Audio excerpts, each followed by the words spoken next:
নমস্কার বন্ধুরা, সুস্মিতার গল্পের আসরে আপনাদের স্বাগত। আশা করি আপনারা সকলেই ভালো আছেন। আমি আজকে পড়ে শোনাচ্ছি শ্রীমতী আশাপূর্ণা দেবীর লেখা একটি ছোট গল্প, শুধু একটি ঠিকানা।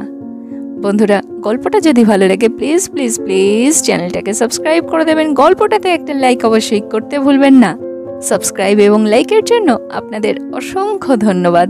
তো চলুন শুরু করি আজকের গল্প, শুধু একটি ঠিকানা। লেখিকা আশাপূর্ণা দেবী। লোকটাকে কদিনই দেখছে অসিত। পরনে একটা ময়লা লুঙ্গি আর পিঠ ফুটো একটা গেঞ্জি, কাঁচা পাকা দাড়িতে মুখ ভর্তি, চুলটাও তাই, আবার খোঁচা খোঁচা, মুখটা যেন কাঁচা আতার মতো এবড়ো খেবড়ো, জামড়ো পড়া। সবটা মিলিয়ে দেখলে বিতৃষ্ণা আসে। কেনই যে এই বদ চেহারার লোকটা তার বাড়ির দরজা নিয়েছে ভেবে পাচ্ছে না অসিত। ওর ওই ঘুরঘুরানি দেখে বেজায় অস্বস্তি লাগছে। গতকাল জিজ্ঞাসাও করে ফেলেছিল, কি চাই? যেন এই মাত্র প্রথম দেখল। লোকটা বিজবিজ করে বলল, কিছু চাই না বাবু, শুধু শুধু একটু ঠিকানা। ঠিকানা? কার ঠিকানা? লোকটা আরো বিজবিজ করে যা বলল বোঝাই গেল না। অসিতের মনে হলো যেন বলল, আমার নিজের। সেটা আরো দুর্বোধ্য। শোনার ভুল বোধ হয়, কিন্তু বেশি নাড়াচাড়া করতে সাহস হয়নি। দিনকাল তো ভালো নয়, হয়তো দুবার জিজ্ঞেস করলে চোখ গরম করে বলে উঠবে, কর্পোরেশনের রাস্তাটা আপনার কেনা নাকি বাবু? আর তারপরেও কথা কইলে হয়তো গোঁজ থেকে ছুরি বার করে নাকের সামনে নাচিয়ে জিজ্ঞেস করবে, জিনিসটা চেনেন বাবু? কিন্তু আজ লোকটা একেবারে বাড়ি ঢোকবার দরজার সিঁড়িতে বসে আছে। ব্যাপার তো সুবিধের নয়। এর ওপর আবার অফিসের সাধনবাবু অসিতকে গাড়ি থেকে নামিয়ে দেবার সময় নিচু গলায় বলে গেলেন, লোকটা কে বলো তো রায়চৌধুরী? কদিনই এই সময় দেখছি এখানে ঘুরছে। কি মতলব কে জানে, তুমি বরং একটু থানায় জানিয়ে রেখো। সাধনবাবু অফিস থেকে গাড়ি পান। অফিসের 2-3 প্রিয় ব্যক্তিকে সে গাড়ির ভাগ দেন তিনি, অবশ্য তার নিজের গন্তব্য পথে পড়ে বলে। অসিতের বাড়ির একটু পরেই তার বাড়ি। অসিতের একবার মুখে এসেছিল, আমি বাড়ির মধ্যে ঢুকে যাই সাধনবাবু, তারপরে আপনি। কিন্তু সত্যি তো আর ওরকম বুদ্ধুর মতো কথা বলা যায় না। অথচ ওই লোকটার পাশ কাটিয়ে কলিং বেলটা টিপতে হবে। তাছাড়া দরজা খোলা পেয়ে যদি অসিতের সঙ্গে সঙ্গে হুড়মুড়িয়ে বাড়ির মধ্যে ঢুকে পড়ে, অতএব ওকে অন্তত দরজা থেকে সরানো দরকার। রাগ আর অস্বস্তির সঙ্গে ভয় মিশলে যেমন একটা চড়া অথচ আলগা মতো গলা হয়, তেমনি গলায় প্রশ্ন করে অসিত, প্রায় তোমাকে এখানে দেখছি, ব্যাপারটা কি বলতো? লোকটা তাড়াতাড়ি উঠে দাঁড়ালো। না, গেজে থেকে ছুরি টুরি বার করলো না, বরং দুটো হাত প্রায় জোর করার মতো করে কচলাতে কচলাতে বলল, আপনার সঙ্গে একটা কথা ছিল বাবু। সেরেছে, ভাবল অসিত। আমার সঙ্গে আবার ওর কি কথা? তাহলে কি সাহায্য? কিন্তু চেনা নেই, জানা নেই, হঠাৎ কি ধরনের সাহায্য চেয়ে বসতে পারে? লোকটা যদিও বাংলাতে কথা বলল, তবু ওকে কেমন বেহারি বলেই মনে হলো। যাক, দরজা থেকে সরে এসেছে। অসিত কলিং বেল টিপল আর মনে মনে ভাবল, দরজা খুলতে সুলতা না এসে যদি নিমাই আসে, বাবা, তাহলে একটু পৃষ্ঠবল বাড়ে।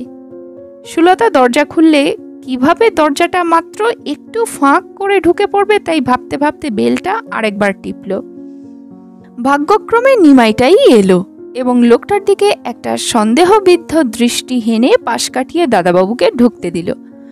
অসিত ঢুকে যাবার আগে আর একবার একটা করুণ মিনতি শুনতে পেল, বাবু, কথাটা একটু শুনলেন না বাবু? ঢোকবার ওই দরজাটার পাশেই সরু যে জানালাটা আছে, নিমাই তাতে মুখ রেখে বলল, বাবু এইমাত্র অফিস থেকে এইছে। অর্থাৎ এটা বিরক্ত করবার সময় নয়। জানালাটা যদিও ভালো করে বন্ধ করে দিয়েই গেল নিমাই, লোকটা কিন্তু নড়ল না। বন্ধ হয়ে যাওয়া জানালা দুটোর দিকে তাকিয়ে দাঁড়িয়েই থাকলো। বাড়ির দেওয়ালটার গায়েই যেন কি খুঁজছে দরজার গায়ে।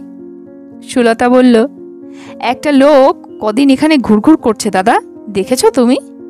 অসিত বলল, দেখেছি, লোকটা সুবিধের নয় বলেই মনে হচ্ছে, একটা কোনো না কোনো মতলব না থাকলে এভাবে ঘোরে না। ওই জন্যই কাল বেরোনোর সময় বলে গিয়েছিলাম সাবধানে থাকতে, দরজা টরজা একদম খুলে রাখবি না। নিমাইটাকেও সাবধান করে দিস যেন দরজা খুলে রেখে চিঠি ফেলতে বা খাবার টাবার কিনতে না যায়, আর পিসিমাকেও।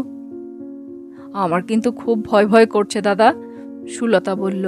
জানো, আজ একবার ছাদ থেকে পিয়ন এসেছে দেখে নেমে এসে জানালাটা খুলেছি। অমনি লোকটা শুট করে জানালার ধারে এসে দাঁড়িয়ে পিয়নকে জিজ্ঞেস করছে, এবারের ঠিকানা কি ভাই? ভয়ে আমার গায়ে কাটা দিয়ে উঠল। হঠাৎ ওরকম একটা কথা কেন বললো বলো তো? তাড়াতাড়ি জানালা বন্ধ করে দিলাম। পিয়ন কি বলল শুনতে পেলাম না। ভাবনার কথা, ভারী ভাবনার কথা বলেই চিন্তিত মুখে চায়ের পেয়ালা টানলো অসিত। রাত্রিরে আর ওরা বাড়ির দরজা খুলল না। অসিতের সিগারেট ফুরিয়ে গিয়েছিল, তবুও না।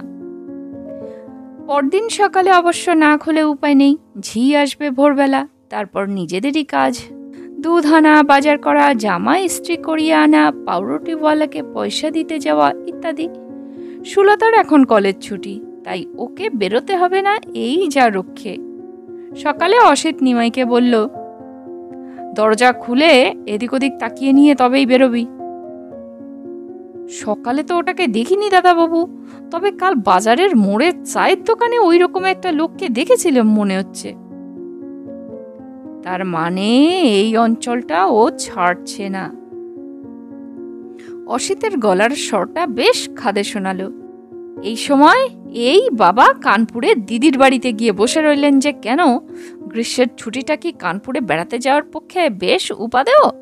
বাবা অধ্যাপক, বাবার জামাই অধ্যাপক, গ্রীষ্মের ছুটিটাতেই ওদের স্থান বিনিময় করবার দরকার পড়ে, কোনোবার এখানে কোনোবার ওখানে। সুলতা একবার গিয়েছিল, আর যেতে চায় না। অতএব অসিতকে অস্থায়ীভাবে বাড়ির অভিভাবকের পদ গ্রহণ করতে হয়। এবারেও তাই হয়েছে। অবশ্য অসুবিধে কিছুই ছিল না, কিন্তু হঠাৎ এই লোকটা। ভয়ের যতই কারণ থাকুক, অফিস কামাই করে বাড়ি বসে থাকা যায় না। বাড়িতে মুমূর্ষ রোগী রেখেও অফিসে যেতে হয়। অতএব দরজার বাইরে একটা বদ চেহারার লোক ঘুরঘুর করছে বলে বাড়ি বসে থাকার চিন্তাটা হাস্যকর। সাধনবাবু গাড়ির হর্ন বাজাতেই অসিত আরেকবার সুলতাকে সাবধান করে দিয়ে ব্যাগ নিয়ে বেরিয়ে এলো। সাধনবাবু এদিক ওদিক তাকিয়ে বলল, সেই লোকটা কালকে কোনো উৎপাত করেনি তো? না না, উৎপাত কিছু করেনি, অসিত ইতস্তত করে বলে। তবে শুনছিলাম নাকি পোস্টম্যানের কাছে আমাদের বাড়ির ঠিকানা জিজ্ঞেস করছিল।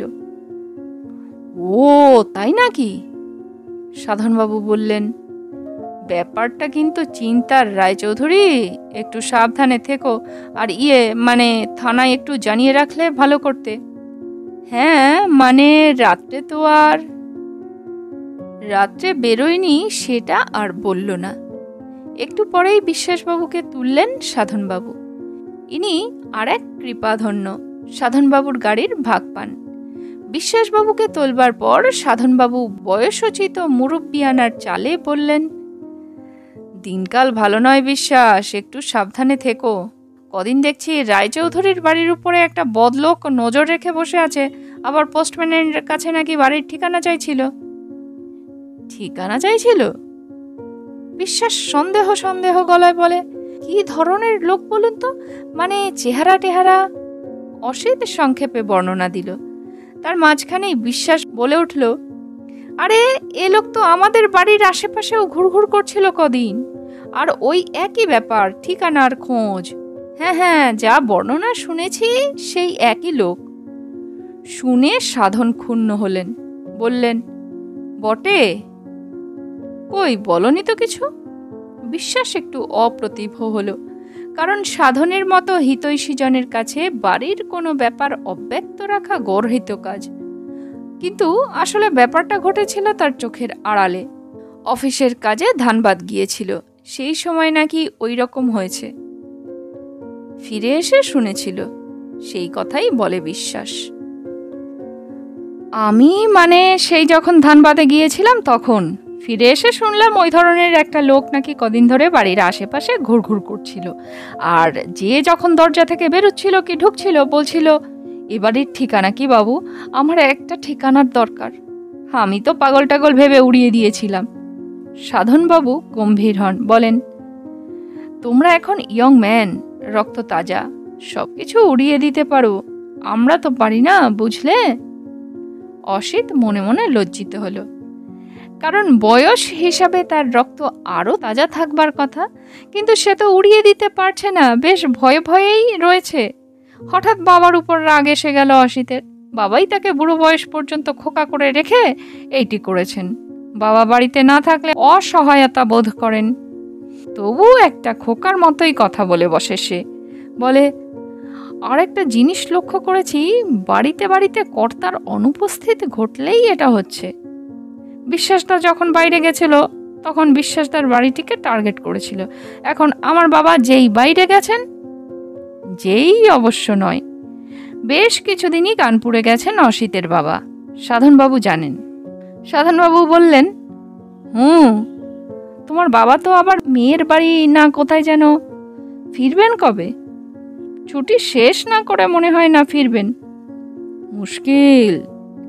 সাধনবাবু কৌটা থেকে পান বার করে বিশ্বাসের হাতে একটি দেন, নিজে একটি খান। অসিত পান খায় না। পানটাকে মুখের মধ্যে কবজা করে সাধনবাবু বললেন, তা বিশ্বাস, তোমার বাড়ির উৎপাতটা গেল কি করে? কিছু নিয়ে টিয়ে সরেনি তো? না না, সেসব কিছু না। বিশ্বাস প্রসন্ন হাস্যে বিশদ করে যা বলে তার সারাংশ হচ্ছে, বিশ্বাসের এক ভাগ্নে নাকি গুন্ডা প্যাটার্নের মস্তান। সে একদিন বেড়াতে এসে নাকি ব্যাপারটা শুনে লোকটাকে জেরা করে বলেছে, ও জাদুমণি, তোমার একটা ঠিকানা দরকার, তাহলে এসো, একেবারে জন্মের আগেই সেই মূল ঠিকানায় পৌঁছে দিই। তারপরে নাকি সজোরে ঘুষি। সেই দিন থেকেই লোকটা ও পাড়া থেকে হাওয়া। তাহলে তুমি পাগল বলছো কি করে বিশ্বাস? বললেন সাধনবাবু। পাগল হলে মার খেয়েও পড়ে থাকতো। কথাটার যুক্তিও আছে আবার নেই। মারে ভূত ছাড়ে আর পাগলামি ছাড়ে না। পাগল শায়েস্তা করবার পদ্ধতি তো প্রহার। অফিসে সারাদিন অসিতের বাড়ির সামনের ওই লোকটার ঘোরাঘুরির প্রসঙ্গই চলতে লাগলো, অর্থাৎ ওইটিকে কেন্দ্র করে আরও বহুবিধ ওই ঘোরাঘুরি জাতীয় প্রসঙ্গের চাষ চলতে লাগলো, যার থেকে ভয়ঙ্কর ভয়ঙ্কর সব ঘটনা ঘটে গেছে। আতঙ্কিত মনে বাড়ি ফিরল অসিত। কি জানি কি ভাগ্যি লোকটাকে দেখা গেল না। তাহলে হয়তো পাগলটাগলি বটে, খেয়ালের বসে আর কোথাও চলে গেছে হয়তো। কিন্তু বাড়িতে ঢুকতে না ঢুকতেই নিমাই যা সংবাদ পরিবেশন করলো তাতে মাথার চুল খাড়া হয়ে উঠল অসিতের। সেই লোকটা নাকি দুপুরবেলা এসেছিল। দিদিমণি তাকে দরজায় বসিয়ে 1 ঘন্টা গল্প করেছে, রুটি দিয়েছে, চা দিয়েছে। অসিত কোনো কিছু না করে চেঁচিয়ে ডাকলো, সুলতি, এই সুলতি। সুলতা এসে দাঁড়ালো, কিন্তু তাকালো নিমাইয়ের দিকে। সে দৃষ্টিতে সত্যযুগ হলে নিমাই ভস্ম হয়ে যেত, কলিযুগ বলেই দাঁড়িয়ে রইল। অসিত বলল, ব্যাপারটা কি রে? সুলতা খুব অবোধ গলায় বলল, কিসের ব্যাপার দাদা? সেই লোকটাকে নাকি তুই বাড়িতে ডেকে এনে তোয়াজ করে চা রুটি খাইয়েছিস, 1 ঘন্টা গল্প করেছিস। সুলতা দাদার প্রশ্নের উত্তর না দিয়ে গম্ভীর গলায় বলল, নিমাই, তোর দেশে যাবার ভাড়া কত রে? নিমাই হাঁড়ির মতো মুখ করে বলল, দাদাবাবু আমায় বাড়ির দায়িত্ব দিয়ে গেছিল। হ্যাঁ, খুব ভালো দায়িত্বশীল ব্যক্তি তুমি, কিন্তু আমি কি বলেছিলাম? দাদাবাবু বাড়ি ঢুকতে ঢুকতেই সারাদিনের খবর জানাতে বলেছিলাম। তা আপনি ওই পাজি লোকটার কথায় ভুলে তুই আমার সামনে থেকে বিদায় হবি সঙ্গে সঙ্গে। ঠিক আছে বলে নিমাইয়ের সবেগে প্রস্থান। সুলতা বলল, হাত মুখ ধুয়ে নে দাদা, আমি এখনো চা খাইনি। খাসনি নাকি? সে কি, কেন? ওই গুন্ডাটার সঙ্গে এক টেবিলে খাসনি? রাগাস নে দাদা, একেই নিমাই পাজিটার ওপর রাগে হাড় জ্বলে যাচ্ছে। বলবো তোকে, তো সবই বলবো, না বলার কি আছে? তোর কাছেও তো আসবে লোকটা 8টার সময়। কি, আমার কাছে আসবে? সুলতা খুব মায়া মাখানো গলায় বলে, হ্যাঁ রে দাদা, তোর কাছ থেকে কি সব চিঠিপত্র লিখিয়ে নেবে বলেছে। অসিতের মুখ আগুনের মতো লাল হয়ে ওঠে। অসিত প্রায় গর্জন করে বলে, নিমাইয়ের টিকিট কাটার দরকার নেই, দরকার তোর টিকিট কাটবার। কালই বাবার কাছে পাঠিয়ে দেব তোকে। তাই দিস, তাই দিস। সুলতাও আগুন হতে জানে। সুলতা বলে, যাদের মধ্যে মনুষ্যত্ব না থাকে তারাই এমন কথা বলে। লোকটা দেখতে একটু বিচ্ছিরি বলে অমনি ধরে নিচ্ছ লোকটা বদমাইশ।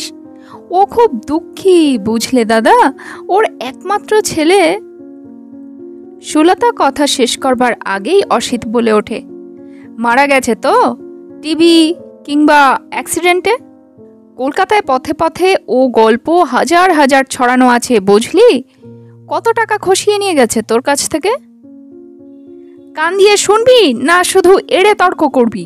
মোটেই ও টাকা পয়সার সাহায্য চায়নি, ও শুধু আমাদের ঠিকানাটা একটু ব্যবহার করতে চাইছিল।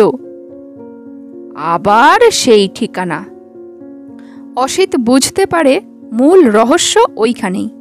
অসিত বোনের এই বুদ্ধিমতিতে হতাশ হয়, ক্ষুব্ধ ব্যঙ্গের গলাতে বলে, সেটা কি ব্যাপার? কি বুঝিয়েছে তোকে শুনি? বোঝাবে আবার কি, যা সত্যি কথা তাই বলেছে। ও গভর্নমেন্টের কাছে একটা দরখাস্ত দেবে, কিন্তু নিজের কোনো ঠিকানা নেই ওর। ঘর ভাড়ার টাকা পয়সা তো জোটে না, রাস্তায় ঘোরে, ফুটপাতে শোয়, এখানে সেখানে খায়। কিন্তু দরখাস্তটা যে দেবে তাতে তো কোনো একটা ঠিকানা চাই। তাই বলছিল কোনো একটা বাবুর বাড়ির ঠিকানা একটু ধার করে দরখাস্ত দেবে। তা এমনি পৃথিবী কেউ এই সামান্য উপকারটুকু করতেও রাজি নয়। সবাই দূর দূর করে তাড়িয়ে দেয়, মার লাগায়। অসিত বোনের এই মমতাময় হৃদয়ের পরিচয় পেয়ে যে বিগলিত হলো তা মনে হলো না। অসিত তীক্ষ্ণ গলায় বলল, ও আহা, তাই বুঝি পৃথিবী ছাড়া হৃদয়বতী তুমি তাকে আশ্বাস দিয়ে বসলে ঠিকানাটি দেবে? সুলতা তর্কের সুরে বলল, তা যদি দিয়েই থাকি লোকসানটা কি আমাদের? বোঝা তুই আমায়। লোকটা ওই দরখাস্তটা দেবে, তার জবাবটা এ বাড়িতে আসবে, এই তো ব্যাপার। এতে এত ভয় পাবার কি আছে? ও কি ফুটপাতের ঠিকানা দেবে? অসিত রগ টিপে বসে আছে। অসিতের মুখ কালো। অসিত বলে, ঘটে একটু বুদ্ধি থাকলে বুঝতে পারতিস ভয়টা কি। পৃথিবীতে কত রকমের চক্রান্ত আছে জানিস তুই? ওই যে গভর্নমেন্টকে দরখাস্ত করার কথা বলছে, ওটা একটা চাল ছাড়া আর কিছু নয়। হয়তো স্মাগলিং করে, নিজের ঠিকানা দেবে না, ফাঁসলে অন্য লোকে ফাঁসবে, কিংবা ওই দরখাস্তটাই কোড হবে ওদের। সুলতা গালে একটা আঙুল ঠেকিয়ে বলে, আচ্ছা দাদা, সংসারে কোনো কিছু জেনুইন থাকতে পারে না না রে? থাকতে পারে, কিন্তু তুমি চিনবে কি করে? চোর, জোচ্চোর, ঠক, বদমাইশেই যে সংসার ভর্তি। এ লোকটা ঠগ নয় দাদা। সুলতা খুব বিশ্বাসের সঙ্গে বলল, ও যা বলেছে সত্যি বলছে। ওর ছেলে যুদ্ধে গিয়েছিল, মারা গেছে, বুঝলে? একমাত্র ছেলে, মারা যাওয়াটা কেউ বানিয়ে বলে না।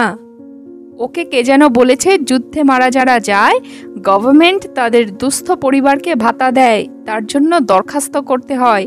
তা ওর মতো দুস্থ আর কে আছে বলো? আপন বলতে কেউ নেই, ঘর নেই, বাড়ি নেই। দরখাস্তটা যে করবে তার বিদ্যেও নেই। শুনলে তোর মায়া হয় না দাদা? না, হয় না। অসিত কড়া গলায় বলে, ওইসব বিদ্যে সিদ্ধহীন লোকেরা যা গল্প বানাতে পারে তা বড় বড় লেখকরাও লিখতে পারে না, বুঝলি?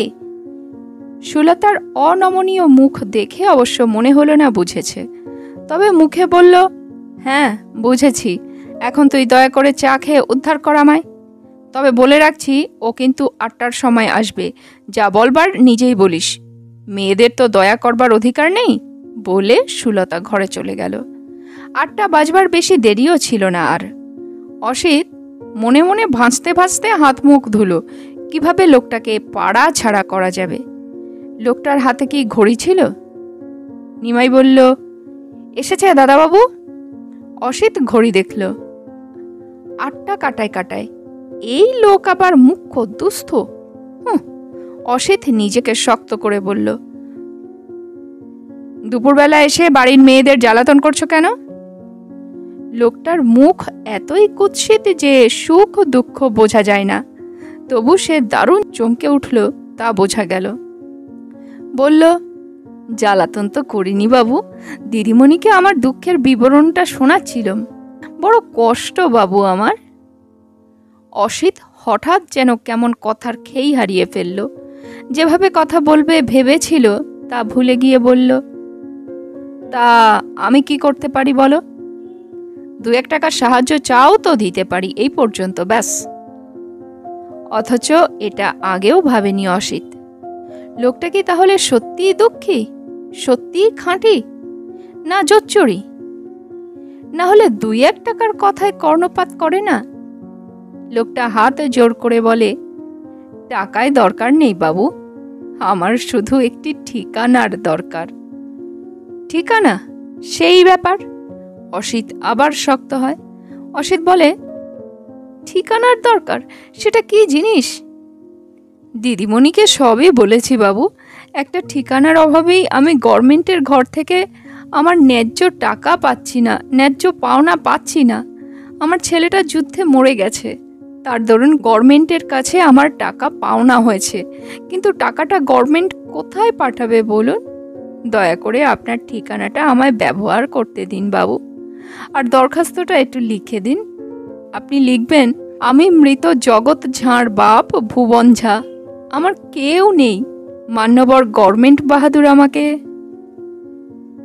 অসিত এতক্ষণ ধরে লক্ষ্য করে দেখেছে লোকটার কোনোখানে ছুরি গোজা নেই। অসিত অতএব জোরের সঙ্গে বলে, তোমার কথা যে সত্যি, প্রমাণ কি? লোকটা হঠাৎ যেন একটু থতমত খেয়ে যায়, বলে, ছেলের নাম করে আমি মিথ্যে কথা বলছি বাবু? তাও লোকে বলে, বুঝেছ? অসিত বলে। লোকটা মাথা নিচু করে একটুক্ষণ বসে থেকে বলে, তার নাম, নম্বর, কাগজপত্র সবই আমার কাছে আছে বাবু, ওই ভুজাওয়ালার দোকানে রাখতে দিয়েছি, এনে দেখাচ্ছি। আমার দেখবার কোনো দরকার নেই বাপু, ওসব দরখাস্ত লেখা আমার দ্বারা হবে না, তুমি যেতে পারো। বাবু, আহ কি মুশকিল, তোমায় আমি চিনি না, জানি না, তোমাকে আমার ঠিকানা ব্যবহার করতে দেব? এটা একটা কথা নাকি? তারপর যদি আমি কোনো ফ্যাসাদে পড়ি? লোকটা ব্যাকুল হয়ে বলে, ফ্যাসাদে কেন পড়বেন বাবু?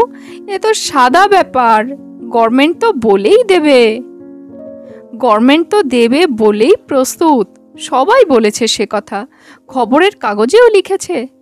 তবে আমাকে তো জানাতে হবে আমি জগৎ ঝাঁর বাপ ভুবন ঝা, এই ঠিকানায় আছি, আমার টাকাটা এইখানে পাঠানো হোক। ওই একটু ঠিকানার অভাবে আজ 6 মাস ধরে ঘুরছি বাবু, টাকাটা পাচ্ছি না। বাবু, আপনার পায়ে ধরছি বাবু। হঠাৎ উঠে এসে লোকটা চেপে ধরে। এ কিকলিদাক্ত ব্যাপার। অসিত পা ঝেড়ে সরিয়ে নিয়ে বলে, আমি তো বলে দিয়েছি বাপু, ওসব হবে টবে না, তুমি অন্য কোথাও যাও। অন্য কোথাও? লোকটা হতাশ গলায় বলে, দৌড় দৌড় ঘুরছি বাবু, কেউ রাজি হয় না। তবে আমি বা রাজি হতে যাব কেন? দিদিমণি আমায় ভরসা দিয়েছিল বাবু। অসিত ক্রুদ্ধ গলায় বলে, তা জানি, ওই মতলবেই তো দুপুরবেলায় এসেছিলে, কেঁদে কেটে মেয়েদের ভুলিয়ে। আমি বলে দিচ্ছি ওসব হবে টবে না, সরে পড়ো বাপু।